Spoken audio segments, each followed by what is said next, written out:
अस्सलाम वालेकुम दोस्तों। आज का हमारा टॉपिक पीपीई से रिलेटेड है, पर्सनल प्रोटेक्टिव इक्विपमेंट। आज हम इंशाल्लाह 7 पीपीईस के बारे में बात करेंगे। तो चलिए आज का टॉपिक स्टार्ट करते हैं, जिसमें सबसे पहले हमारे पास पीपीई की डेफिनेशन आती है। What is PPE? पीपीई क्या है? पीपीई का फुल फॉर्म बनता है पर्सनल प्रोटेक्टिव इक्विपमेंट, यानी कि ज़ाती हिफाजती आलात। PPE is equipment that creates a barrier to mitigate against potential workplace hazards. PPE वो सामान है जो काम की जगह पर मुमकिन खतरात को कम करने में रुकावट पैदा करता है। PPE can be anything from safety glasses to a personal fall protection harness. PPE जो है वो आपका ज़ाती हिफाजती आलात वो कुछ भी हो सकता है, आपके ज़ाती हिफाजती चश्मे से लेकर के जो फॉल प्रोटेक्शन है, जो फुल बॉडी हार्नेस है, वहाँ तक। Who wears PPE? ज़ाती हिफाजती आलात कौन पहनता है? PPE should be worn by any person that will be in a zone where they could be exposed to certain risk. PPE हर उस शख्स को पहनना चाहिए जो ऐसे जोन में काम कर रहा हो जो जहाँ पे खतरात हो या वो किसी खतरे से दो चार हो सकता है। और the risk determine the type of PPE needed. जो खतरे की किस्म है वो पीपीई कर तयन करती है कि आपने किस किस्म का पीपीई यूज़ करना है। जैसे कि अगर आप हाइट पे काम कर रहे हैं तो गिरने का रिस्क है, तो वहाँ पे आपने फुल बॉडी हार्नेस पहनना है। नेक्स्ट है वाई वियर पीपीई। पीपीई पहनना क्यों ज़रूरी है? PPE should be worn to attempt to prevent injury और डेथ वाइल वर्किंग। काम के दौरान चोट या मौत को रोकने के लिए या उस रोकने की कोशिश के लिए लाजमी आपने ज़ाती हिफाजती आलात पहनने हैं। Everyone wants to go home at the end of the day in the same shape they came in. हर कोई दिन के आखिर में इसी शक्ल में घर जाना चाहता है जिस शक्ल में वो आया था, इसलिए आपको पीपीई पहनना बहुत ज़रूरी है। चाहे आप किसी साइट पे काम कर रहे हों, चाहे आप वहाँ पे विज़िट के लिए गए हों, इवन आप ऑफिस वर्क भी कर रहे हों, तो वहाँ के आप साइट पे जाते हैं, थोड़ी देर के लिए जाते हैं, तो आपने पीपीई लाजमी पहनना है। नेक्स्ट हमारे पास टाइप्स ऑफ पीपीई यानी कि ज़ाती हिफाजती आलात की कौन कौन सी इकसाम होती हैं, जिसमें सबसे पहले हमारे पास हेड प्रोटेक्शन आती है, यानी कि सर की हिफाजत, जिसके लिए हम सेफ्टी हेलमेट या हार्ड हैट्स पहनते हैं। अब हेलमेट की कुछ रिक्वायरमेंट्स हैं, उनके ऊपर बात करते हैं। PPE must comply with standard. आपका जो ज़ाती हिफाजती आलात यानी कि जो आपका हेलमेट है वो मयार के मुताबिक होना चाहिए। Long hair should be compacted under the hard hat और use tied with hair ties to prevent hair from being loose. आपके अगर लंबे बाल हैं या अगर कोई लेडी काम कर रही है, जो फीमेल है वो अगर काम कर रही है, हेलमेट पहनना ज़रूरी है, तो लंबे बालों को हार्ड हैट के नीचे कम्पैक्ट किया जाना चाहिए या बालों को ढीले होने से रोकने के लिए बालों की टाई के ज़रिए उसको बांधना चाहिए ताकि हेलमेट प्रॉपर अपनी जगह पे बैठ जाए। Bump caps are not acceptable head protection. जो बम्प कैप्स हैं वो काबिल कबूल सर के तहफ़्फ़ुज़ के लिए नहीं है, वो आपने यूज़ नहीं करनी। हार्ड हैट ही अपने सर की हिफाजत के लिए यूज़ करना है। नेक्स्ट क्लासेस हैं, उसके बारे में पता होना चाहिए। ये तमाम डिटेल आपके हेलमेट के ऊपर लिखी हुई होती हैं कि आपका हेलमेट क्लास जी है, क्लास ई है या क्लास सी है। क्लास जी जो हेलमेट है वो जनरल हेलमेट्स होते हैं जो 2200 वोल्ट रेटेड तक को बर्दाश्त कर सकते हैं। क्लास ई जो है इलेक्ट्रिकल हेलमेट होता है जो 20,000 वोल्ट रेटेड होता है। क्लास सी जो हेलमेट है is acceptable on construction project for protection against impact and penetration of falling and flying object but not for electrical hazards. Class C helmet गिरने और उड़ने वाली अशिया के असरात और जो पेनिट्रेशन है, जो इम्पैक्ट उसका होगा, उससे बचाता है आपको किसी भी कंस्ट्रक्शन प्रोजेक्ट के ऊपर। लेकिन ये इलेक्ट्रिकल हैजर्ड्स के लिए नहीं है। कंस्ट्रक्शन प्रोजेक्ट्स पे ये काबिल कबूल है क्योंकि ये आपको खुदा न खास्ता अगर आपके ऊपर से कोई चीज़ गिरती है उसके इम्पैक्ट से बचाता है, उसको पेनिट्रेशन से बचाता है, लेकिन इलेक्ट्रिकल हैजर्ड्स के लिए नहीं है। नेक्स्ट अब हमारे पास है टाइप 1 का हार्ड हैट है या टाइप 2 का है। Type 1 hard hats are only design to protect workers from objects and blows that come from above and strike the top of a helmet. जो टाइप 1 का हार्ड हैट है सिर्फ workers को ऊपर से आने वाली और हेलमेट के ऊपर से आने वाली चीज़ों से बचाने के लिए बनाया गया है। लेकिन अगर आप टाइप 2 हार्ड हैट यूज़ कर रहे हैं तो उसका design to offer protection from lateral blows and objects. This include from the front, back and side as well as from the top. अगर आप टाइप 2 हार्ड हैट यूज़ कर रहे हैं तो वो पस मंज़र की अशिया से तहफ़्फ़ुज़ फ्राहम करने के लिए डिज़ाइन किया गया है। इसमें सामने, पीछे और साइड के साथ साथ ऊपर से भी अगर कोई चीज़ गिरती है तो उससे भी आपके सर को बचाएगा। नेक्स्ट है L T and H T. Extreme temperatures Hard hats marked with LT indicate that hard hat meets testing requirement of standard when exposed to temperature down to -22 degree Fahrenheit. अगर आपके helmet के ऊपर LT लिखा हुआ है, वहाँ पे mention हुआ हुआ है, तो उसका मतलब आपका हेलमेट जो है वो टेस्टिंग रिक्वायरमेंट्स को मीट कर रहा है। अगर आप खुदा न खास्ता टेम्परेचर -22 डिग्री फ़ारेनहाइट पे चला जाता है तो वहाँ तक वो उसको बर्दाश्त कर सकता है। Helmet marked with HT indicates that the hard hat meets protective requirements when exposed to temperature up to 140 degree Fahrenheit. अगर आपके हेलमेट के ऊपर HT लिखा हुआ है, वहाँ पे HT का निशान लगा हुआ है, ये इस बात की निशानदेही करता है कि 140 डिग्री फ़ारेनहाइट तक दर्जा हरारत को सख्त जो दर्जा हरारत है 140 डिग्री फ़ारेनहाइट, वहाँ तक हार्ड हेड आने पर, दर्जा हरारत आने पर हार्ड हेड आपका हिफाजती तकाज़ों को पूरा करता है। Next, reverse donning. Reverse donning hard hats marked with a reverse donning arrow can be worn frontward, backward, in accordance with manufacturer's wearing instructions. They pass all hard hat protection requirements whether worn frontward or backward. Reverse donning arrow के निशान वाले जो hard hat हैं manufacturer के पहनने की हिदायत के मुताबिक आगे या पीछे की तरफ भी पहनी जा सकती हैं। ये हार्ड हैट तमाम तकाज़ों को पास करते हैं, चाहे वो आगे की तरफ से पहना चाहे या पीछे की तरफ से पहना चाहे।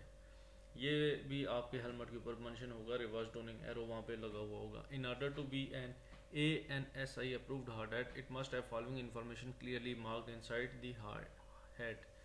अगर आपने ANSI अप्रूव्ड हेलमेट इस्तेमाल करने हैं या आपको लगता है चेक करना है उनको कि ANSI से अप्रूव्ड है, तो हार्ड हैट के अंदर ये इंफॉर्मेशन लाजमी लिखी होनी चाहिए, जैसा कि मैन्युफैक्चरर का नाम, date of manufacture, type and class marking, head size range, ANSI standard that the hard hat conforms with, such as ANSI Z89.1-2009। Next हमारे पास फेस एंड आई प्रोटेक्शन, चेहरे या आंखों की हिफाजत। The employer shall ensure that each affected employee uses appropriate eye or face protection when exposed to eye or face hazards from flying particles, molten metals, liquid chemicals, acid or caustic liquid, chemical gases or vapors of potentially injurious light radiations। Employer इस बात को यकीनी बनाएगा कि हर affected जो employ है, क्योंकि जो भी एम्प्लॉय ऐसी जगहों पे काम कर रहे हैं जिनका भी मैं जिक्र करूँगा वो जाहिर सी बात अफेक्टेड होते हैं, उन्होंने ऐसे ख़तरात सामने आने पर अपनी आँखों की हिफाजत या चेहरे की हिफाजत लाजमी करनी है। उनमें कौन कौन से ख़तरात हैं, जैसा कि फ्लाइंग पार्टिकल्स हैं, छोटे छोटे फ्लाइंग या धाती जो पार्टिकल्स उड़े होते हैं, मोल्टन मेटल होती है, पिघली हुई धात, लिक्विड केमिकल्स यानी कि माया केमिकल्स, एसिड तेज़ाब या कास्टिक जो माया होता है, कीमियाई गैसेस या बुखारात, या मुमकिन तौर पर नुकसानदेह रोशनी की शुआओं से आँख या चेहरे के ख़तरात के सामने आने पर मुनासिब आँख या चेहरे के तहफ़्फ़ुज़ का इस्तेमाल करना चाहिए, जिसके अंदर हमारे पास फेस शील्ड्स आती हैं, फुल फेस शील्ड्स हैं या सेफ्टी गॉगल्स हैं। सेफ्टी गॉगल्स भी दो टाइप की होती हैं, ट्रांसपेरेंट होती हैं और ब्लैक कलर में होती हैं। ANSI approved classes full face shield, welding mask और गॉगल ये आपने इस्तेमाल करनी है। नेक्स्ट हमारे पास हियरिंग प्रोटेक्शन यानी कि समात की हिफाजत। Hearing protection device is an ear protection device worn in or over the ear while exposed to hazardous noise and provide hearing protection to help prevent noise induced hearing loss। समात से बचाव का आला एक कान के तहफ़्फ़ुज़ का आला है जो कानों के अंदर या इसके ऊपर पहना जाता है जबकि ख़तरनाक शोर का सामना होता है, और शोर की वजह से समात को नुकसान को रोकने में मदद के लिए समात के तहफ़्फ़ुज़ जो है उसको यकीनी बनाता है, तहफ़्फ़ुज़ फराहम करता है। There are many different types of hearing protection devices including earmuff, earplug। समात के तहफ़्फ़ुज़ के आलात की बहुत सी मुख्तलिफ़ किस्में हैं जिनमें कानों की जिसमें earmuff है या earplug है। Must be up to NRR standard, लाजमी NRR स्टैंडर्ड के मुताबिक होना चाहिए, मतलब नॉइस रिडक्शन रेटिंग। नेक्स्ट है PPE need determine on decibel level and length of time of work area 85 decibel and up. Next हमारे पास रेस्पिरेटरी प्रोटेक्शन यानी कि सांस की हिफाजत। Dust mask, half face respirator, full face respirator and SCBA ETC ये हमारे रेस्पिरेटरी प्रोटेक्शन के दौरान इस्तेमाल होते हैं। Respirator protect worker against insufficient oxygen environments, harmful dust, fogs, smokes, mist, gases, vapors, and sprays. These hazards may cause cancer, lung impairment, disease, or death. सांस लेने वाले कारकुनान जो हमारे वर्कर्स हैं उनको नाकाफ़ी ऑक्सीजन का जो माहौल है या नुकसानदेह गर्दो गुबार, धुंध, धुआं, जहरीली गैस या बुखारात और स्प्रे से बचाते हैं। ये खतरात कैंसर या फेफड़ों की खराबी या बीमारी या मौत का सबब बनते हैं। Compliance with the OSHA respiratory protection standard could avert hundreds of deaths and thousands of illness annually. OSHA respiratory protection standard की तामील सालाना सैकड़ों अमवात और हज़ारों बीमारियों को रोक सकती है। Keep PPE clean and wipe down before and after use. अपने जो ज़ाती हिफाजती आलात उनको साफ़ रखें, इस्तेमाल से पहले और बाद में भी साफ़ किया करें। Fit testing and training is necessary to ensure proper fit and PPE use. मुनासिब फिट और पर्सनल प्रोटेक्टिव इक्विपमेंट के इस्तेमाल को यकीनी बनाने के लिए उनकी ट्रेनिंग होनी चाहिए और उनकी जांच करने के लिए भी बाकायदा उनकी तरबियत होनी चाहिए। नेक्स्ट हमारे पास फुट प्रोटेक्शन यानी कि पाँव की हिफाजत। सेफ्टी टोड शूज़ और boots protect against falling, crushing और रोलिंग हैजर्ड्स। सेफ्टी शूज़ या आपके जो हिफाजती बूट हैं वो गिरने, कुचलने और लड़खने के खतरात से बचाते हैं। Safety toed footwear must meet the minimum compression and impact performance standard. Rubber boots foot protection required when working in wet condition और लोकेशन। अगर आप किसी गीले मकाम पे काम कर रहे हैं तो वहाँ पे आपने रबर के शूज़ जो हैं वो पहनने हैं। हैंड आर्म प्रोटेक्शन हाथ और बाजुओं की हिफाजत। Hand protection is design to guard against a wide range of hazards including cuts and abrasions, extreme temperatures, skin irritation and dermatitis, and contact with toxic or corrosive substances.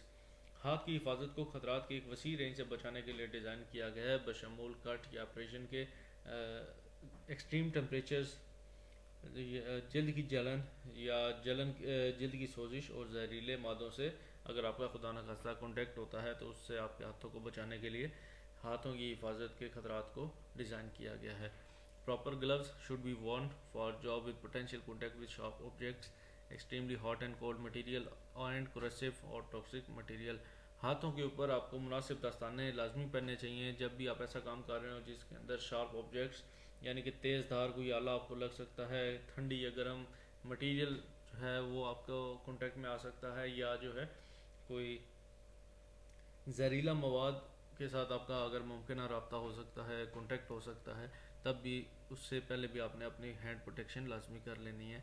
Different types of gloves provide protection from different hazards. मुख्तलिफ किस्म के दस्ताने मुख्तलिफ खतरा से तहफ़्फ़ुज़ फराहम करते हैं।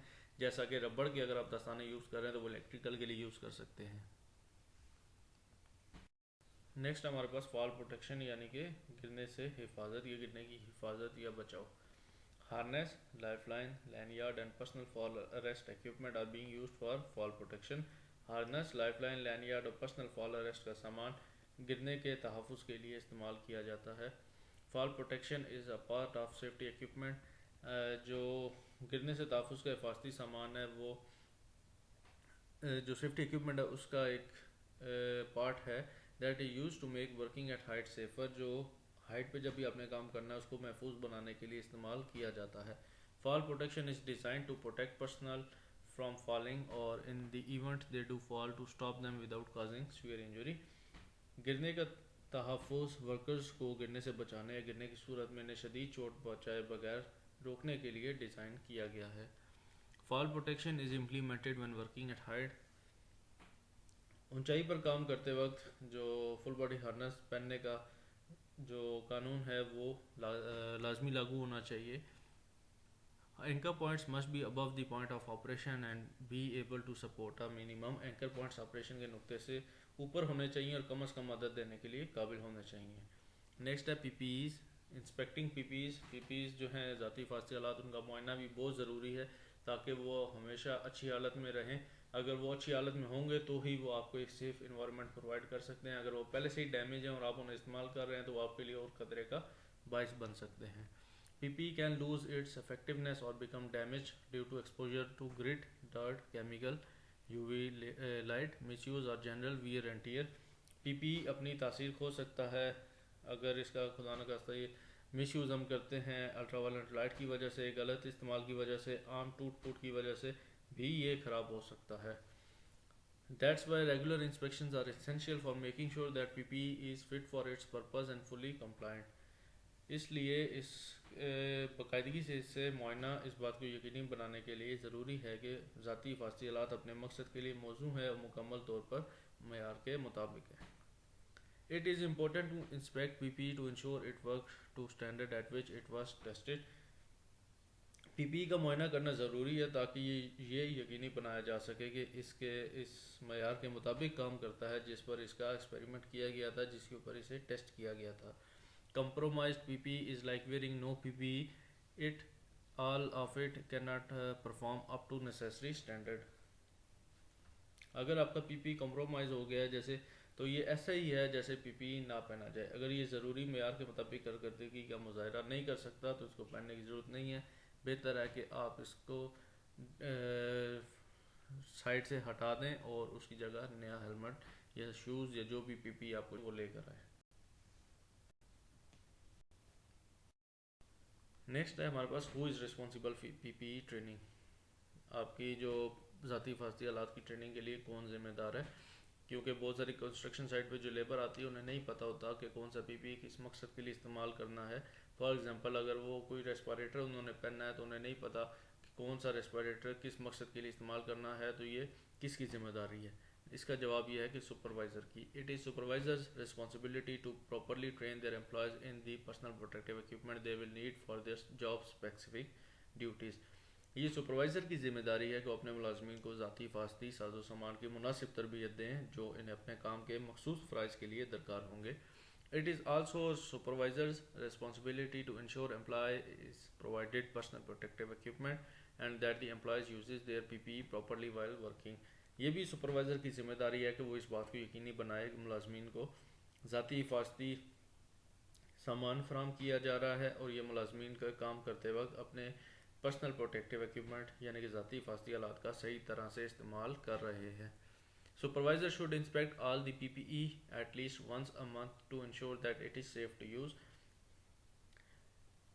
सुपरवाइज़र को महीने में कम से कम एक बार तमाम PPEs का मुआयना करना चाहिए ताकि ये यकीनी बनाया जा सके कि ये इस्तेमाल में महफूज है और मयार के मुताबिक है. अपना बहुत सारा ख्याल रखिएगा. इंशाल्लाह अगली वीडियो में हाजिर होता हूँ. अल्लाह हाफिज़.